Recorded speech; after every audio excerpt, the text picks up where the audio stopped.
Halo, perkenalkan kami dari kelompok 7 Filsafat kelas B S1 Sistem Informasi UPN Veteran Jakarta tahun 2020. Sebelum menonton videonya, yuk klik tombol like, comment, and subscribe. Jangan lupa juga untuk di-share. Tahukah kalian bagaimana sebuah komputer dapat mengerti dengan setiap perintah yang kita berikan? Lalu, di dalam kehidupan sehari-hari, apakah kalian pernah mendengar istilah tentang berpikir dahulu sebelum berbicara? Jawabannya ada nih di kaitan yang akan kita bahas, yaitu logika dan bahasa. Sebelum kita membahas lebih jauh, yuk kita lihat berikut contoh berita hoaks tentang COVID yang tidak logis dengan memanfaatkan permainan bahasa. Salah satu imbas dari pandemi COVID-19 adalah banyaknya hoaks yang tersebar di masyarakat. Contohnya adalah penularan virus corona lewat tatapan mata. Ada kabar bahwa virus corona bisa menular hanya dengan menatap saja. Namun, sayangnya berita ini tidak benar sepenuhnya. Memang ada infeksi virus yang diterima lewat mata oleh salah seorang dokter di Tiongkok.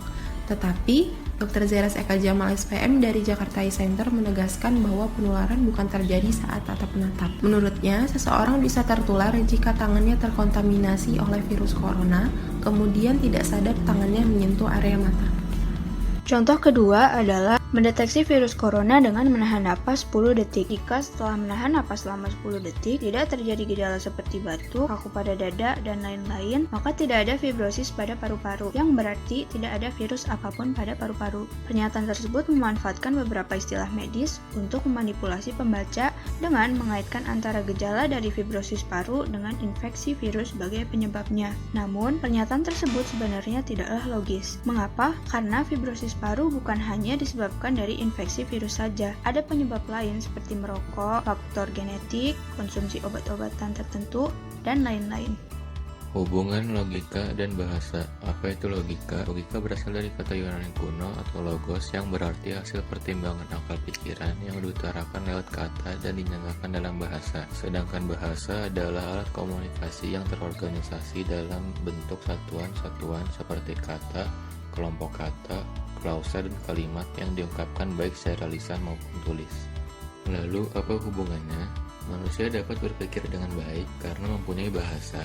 Tanpa bahasa, manusia tidak akan dapat berpikir secara rumit dan abstrak.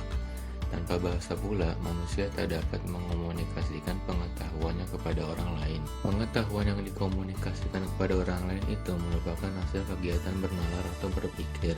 Dapat dijelaskan bahwa hasil yang diperoleh dari mempergunakan suatu logika akan tergantung dari baik buruknya alat bahasa yang digunakan. Oleh karena itu, agar dapat mengungkapkan hasil kegiatan bernalar atau berpikir dengan baik, manusia harus menguasai bahasa. Salah satu bidang bahasa yang harus dikuasai agar dapat mengungkapkan hasil kegiatan berpikir atau bernalar dengan baik adalah kosakata. Contoh yang pertama dalam dunia komputer, yaitu seperti kita membuat sebuah algoritma pemrograman komputer. Seperti yang kita ketahui bahwa kita dapat berbicara dengan komputer dengan bahasa pemrograman. Salah satu bahasanya yaitu bahasa pemrograman C. Dalam bahasa pemrograman C, perintah printf digunakan untuk menampilkan teks ke layar, yakni salah satu bentuk output. Misalnya saya membuat sebuah pernyataan printf hello world, maka yang saya maksud adalah komputer, tolong dong keluarkan sebuah teks hello world ke layar.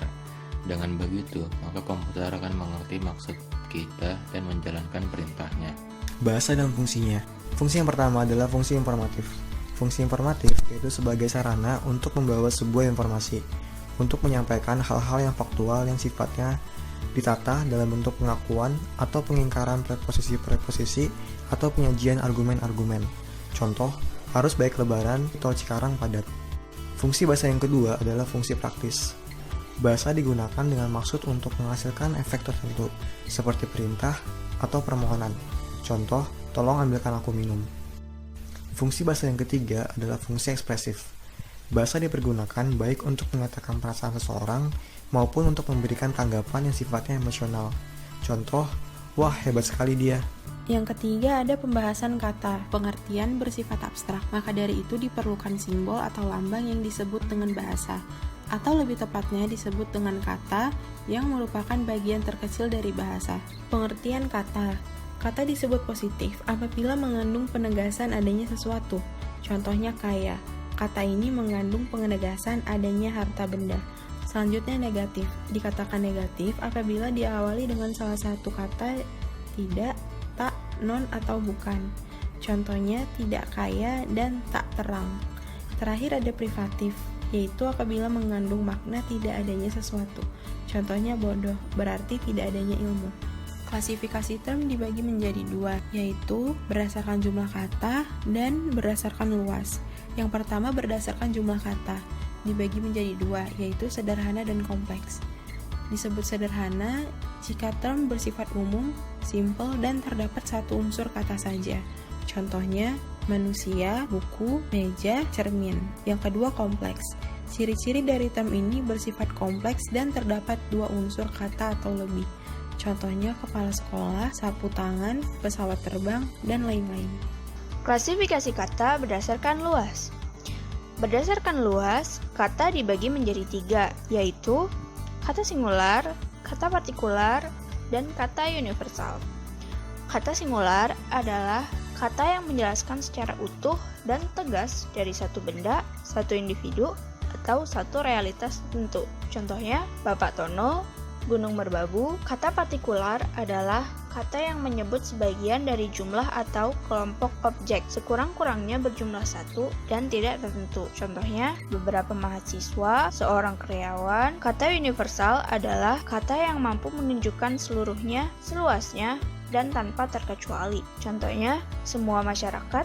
Klasifikasi kata berdasarkan penggunaan arti. Berdasarkan penggunaan artinya, univoc adalah kata yang mempunyai satu makna yang jelas dan tidak membingungkan. Contohnya, pulpen, pensil, botol. Equivoc adalah kata yang memiliki makna lebih dari satu. Contohnya, bulan, bunga, dan lain sebagainya. Analog adalah kata yang dalam pemakaiannya mempunyai atau menghasilkan makna yang berbeda dengan makna aslinya. Contohnya, kata bunga bermakna sebagai tanaman dan bunga desa bermakna sebagai gadis. Terima kasih atas perhatiannya. Jangan lupa share, like, dan subscribe.